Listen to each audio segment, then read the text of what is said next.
April 1945. An American armored column rolled into a small German town in the sector of General George S. Patton's Third Army. White flags hung from windows, bed sheets, tablecloths, anything civilians could find. The mayor came forward and said the town had surrendered. For a moment, it looked like the war here was over. American riflemen lowered their weapons. A tank officer stood up to check his map. Then, a sniper fired. One shot, then another. The first came from an upper-floor window. The second came from behind a white surrender flag. In a single second, surrender became an ambush. That was the real danger of Germany in the spring of 1945. Not only collapsing front lines, not only retreating Wehrmacht units, but towns that looked pacified and were not. When reports like this reached Patton, he did not treat them as isolated incidents. He saw them as a new kind of battlefield problem, and his response was immediate. This was no longer conventional war. It was a trap, built on American restraint. Late March, 1945. General Patton's Third Army had achieved what, only weeks earlier, seemed almost impossible. On March 22nd, the U.S. 5th Infantry Division crossed the Rhine at Oppenheim, bypassing the heavy defenses that had drawn so much attention farther north, around Remagen. That crossing changed the tempo of the campaign. The Rhine had been the last major natural barrier protecting Western Germany. Once it was crossed, the German front did not simply bend. It began to break apart. Patton immediately pushed his army forward. His armored columns, especially the 4th and 6th Armored Divisions, received orders to bypass major resistance, keep moving, and drive deep into central Germany.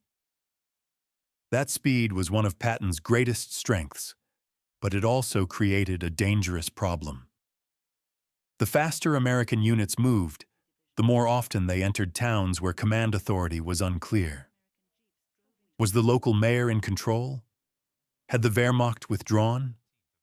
Were there SS men still hiding in attics, church towers, or basements?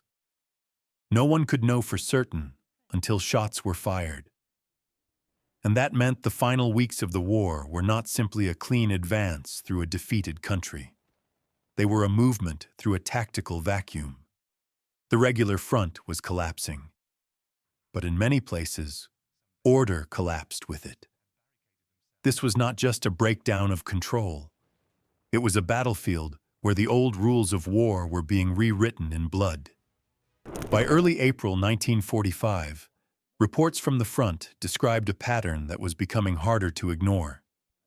In towns and villages across central Germany, white flags appeared first. Then came sniper fire, Panzerfaust shots from basements, and sudden attacks from men who no longer looked like regular soldiers. This was the environment shaped by the Nazi werewolf idea, a desperate call for guerrilla resistance behind the front. In theory, a white flag should have meant one thing: hold fire, assess the situation, and prepare for surrender. But now, in some places, it meant the opposite. It meant bait. And that changed the battlefield at a much deeper level than a simple ambush. A sniper in uniform, firing from a defended position, was still part of conventional war.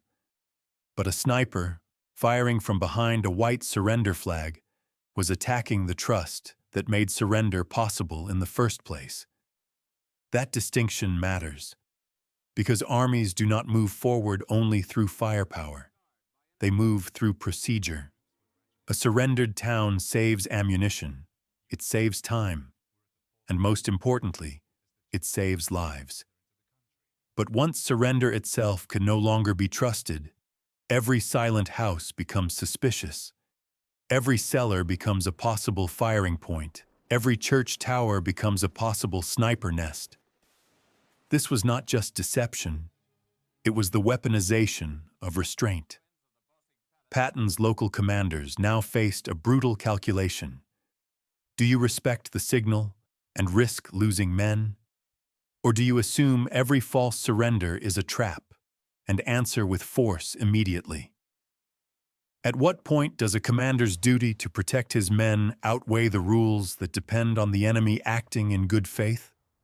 In Patton's sector, the answer hardened quickly. After repeated incidents involving fake surrender signals, local tactics shifted. The Third Army moved away from cautious search and occupy methods and toward what soldiers would later describe as reconnaissance by fire. The logic was brutal, but simple. If a town had already shown that its white flags could not be trusted, then infantry would no longer be sent first to clear every building, room by room. Armor would be brought forward faster. Tank guns and .50 caliber machine guns would answer suspicious fire immediately. Patton understood the arithmetic of this better than most commanders. A rifle squad climbing a stairwell toward an unseen shooter could lose several men in seconds. A Sherman firing a 75mm high-explosive shell could erase the firing position almost instantly. That difference shaped the decision. Some later called it brutality. Patton would have called it military logic. A shell was cheaper than a trained American life, and after a fake surrender, the burden of risk no longer rested on the Americans.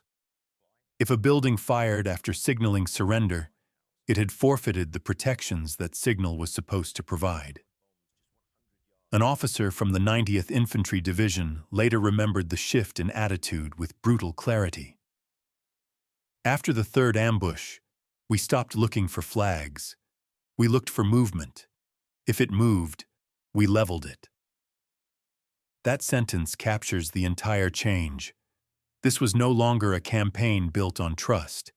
It was a campaign built on survival. If you enjoy this level of tactical detail, consider subscribing. By May 1945, the practical effect of this shift was already visible. American units became significantly harder to deceive. Columns no longer relaxed at the first sight of white sheets in windows. Suspicious towns were approached with armor ready, not with trust. That likely saved lives, perhaps many lives, but it also changed the moral atmosphere of the final campaign. A surrender flag is supposed to reduce violence. Here, it sometimes did the opposite. Once trust was destroyed, violence expanded. Buildings were hit faster, warnings became shorter, mercy became rarer. That is why this story matters. Not because Patton was uniquely cruel, and not because deception in war was something entirely new. It matters because it shows how quickly the rules of war begin to collapse when one side starts using decency itself as a weapon against the other. And once that happens, commanders stop making clean choices. They start making hard ones. Patton believed that his first duty was to bring his men home alive. That belief shaped everything that followed, and it leaves behind a difficult question. If a white flag can no longer be trusted, what happens to the entire idea of surrender? This is the part of war people prefer to simplify. But history is rarely simple at the point where survival and morality collide. So now, the final question is yours. Was Patton justified in answering deception with overwhelming force? Or did that response push the war one step further away from its own rules? Write your opinion in the comments. I read them all. And if you want more detailed war history like this, subscribe and support the channel. Thank you for watching. My name is Mike. And this was History Down, from a perspective most people avoid.